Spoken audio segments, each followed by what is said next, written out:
அனைவருக்கும் வணக்கம். இன்று நாம் வாசிக்க இருப்பது நினைவு அலைகள். நித்து சுந்தர வடிவேலு அவர்கள் எழுதிய சுயசரிதை நூல். அதற்கு முன்பாக இந்த வீடியோவை ஸ்பான்சர் பண்றவங்க SBO டிஜிட்டல் மார்க்கெட்டிங். SBO ஒரு ஒர்க் ஃப்ரம் ஹோம் ஆப்பர்ச்சுனிட்டியை வழங்கக்கூடிய ஒரு நிறுவனம். அது தொடர்பான வீடியோ அடுத்து வரும். அதை தொடர்ந்து நாம் அலைகளுக்குள் செல்வோம்.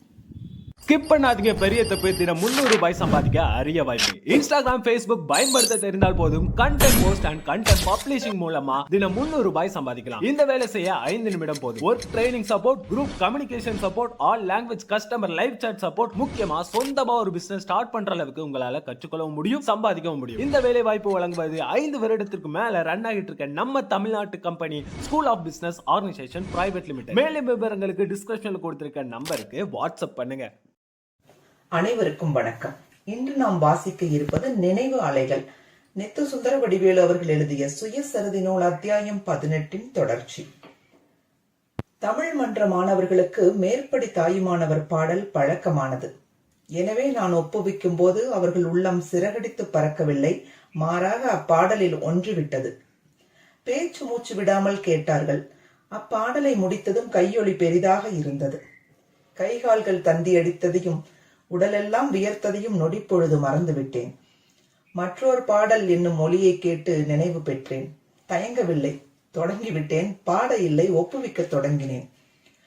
கந்துகமத கரியை வசமா நடத்தலாம், கரடி வெம்புவி வாயையும் கட்டலாம், ஒரு சிங்கம் முதுகின் மேற்கொள்ளலாம், கட்செவி எடுத்தாட்டலாம், வெந்தழலின் ரதம் வைத்த 5 லோகத்தையும் வேதித்து விற்றுண்ணலாம், வேறொருவர் காணாமல் உலகத்துளாவலாம், விண்ணவரை ஏவல் கொள்ளலாம், சந்ததமும் இளமையோடு இருக்கலாம், மற்றொரு சரீரத்தினும் புகுதலாம், ஜலமேல் நடக்கலாம், கனல் மேல் இருக்கலாம், தன்னிகரில் சித்தி பெறலாம், சிந்தையை அடக்கியே சும்மா இருக்கின்ற திறமரிது சத்தாகி என் சித்தமிசை குடிகொண்ட அறிவான தெய்வமே, தேசோமயானந்தமே என்னும் மற்றொரு தாய்மானவர் பாடலை ஒரே மூச்சாக ஒப்புவித்த பிறகே ஓய்ந்தேன்.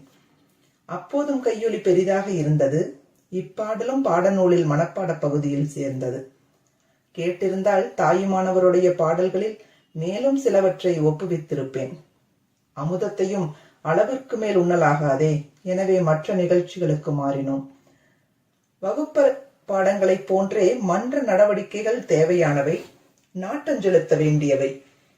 கூடிய வரையில் எல்லா மாணவர்களும் ஏதாவது ஒரு புறப்பாட நடவடிக்கையில் பழக்கப்படும் அளவிற்கு இவற்றிற்கு நேரமும் கவனமும் பொருளும் செலவிடும் நன்னாலும் என்னாலோ. நான் இளமை பருவத்தில் அடர்ந்து நீண்ட முடியுடையவன். அதை துப்புரவாக வைத்துக் கொள்வது பெரும்பாடு. எங்கிருந்தோ ஈரும் பேனும் சேர்ந்துவிடும். முடியை கத்தரித்துக் கொண்டு கிராப் தலையனாக விரும்பினேன். தந்தையிடம் கூறினேன். அவர் உடன்பட்டார். ஆனால் அவர் அம்மா, என் பாட்டி உடன்படவில்லை. அக்கால நாட்டுப்புறங்களில் கிராப்பு தலை கிறிஸ்தவர்களின் சின்னம் என்னும் மூட நம்பிக்கை ஒன்று இருந்தது. அது என் பாட்டியை கெட்டியாக பிடித்துக் கொண்டது. கிராப் வைத்துக் கொண்டு வீட்டிற்குள் நுழைய விட மாட்டேன் என்றார். தான் எனக்கு சமைத்து போட முடியாதென்று மிரட்டினார். சமையலுக்கு மாற்றால் இல்லை, எனவே மிரட்டலை பொருட்படுத்த நேர்ந்தது. பாதி கிணறு தாண்டும் வழியை கூறினார் என் தந்தை. வழக்கம் போல் முடியின் முன்பகுதியை மழித்துக்கொள், பின் பாதியை நீளமாக வைத்திருப்பதற்கு பதில் கத்தரித்துக்கொள் என்பது. இது சுதேசிய வழி. இந்த இந்தியன் கிராப்புக்கு பாட்டி தடை சொல்லவில்லை. மனிதன் மேற்கொள்ளும் மாற்றம் ஒவ்வொன்றும் ஒவ்வொரு சிக்கலை கிளப்பும். தலையில் ஈரும் பேனும் சேராதிருக்கும் பொருட்டு இந்தியன் கிராப்பிற்கு மாறிய போது முக்கியமான ஒன்றை மறந்துவிட்டேன். நெய்யாடு பாக்கம் மருத்துவர் பழைய காலத்து ஆள். அவருக்கு கிராப் செய்ய தெரியாது, இந்தியன் கிராப்பும் வராது. மரபு வழி மழித்தலே தெரியும். நீண்ட கோடை விடுமுறையின் போது என் தலையை அவரிடம் நீட்டினேன். எனக்கு இந்த வேலை தெரியாது சாமி என்றார். ஒன்றும் பெரிய காரியமில்லை, மெல்ல 2 முறை செய்தால் பழகி போகும் என்று யாரோ மூத்தவர் அவருக்கு தைரியம் சொன்னார். இதை அவரால் மறுக்க முடியவில்லை. கத்தரிக்கோள் என் தலைமுடியில் நடனம் ஆடியது. முடிவில் கை கண்ணாடியை காட்டினார். எனக்கு அடக்க முடியாத அழுகை வந்தது. அழுது பயன் என்ன என்பது விளங்கவில்லை. அழுக்கும் வரை அழுதேன். அப்புறம் அவரிடம் தலை நீட்டவில்லை. கோடையில் திங்கள் தோறும் கிராப் வெட்டி கொள்ள காஞ்சிபுரத்திற்கு யாத்திரை போனேன். கல்லூரியில் சேர்ந்த பிறகும் கோடையில் இதே நிலை. கிராப் கூலியோடு பயணப் பணமும் கண்டுபிடிக்க வேண்டியிருந்தது.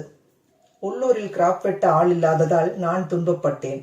அதுபோல் உள்ளூரில் பொறியியல் நுட்பம் தெரிந்தவர்கள் இல்லாமையால் என் தந்தையின் பயிர் தொழில் மிகவும் இடர்பட்டது. தொடர்வோம். அலைகள் ஓய்வதில்லை.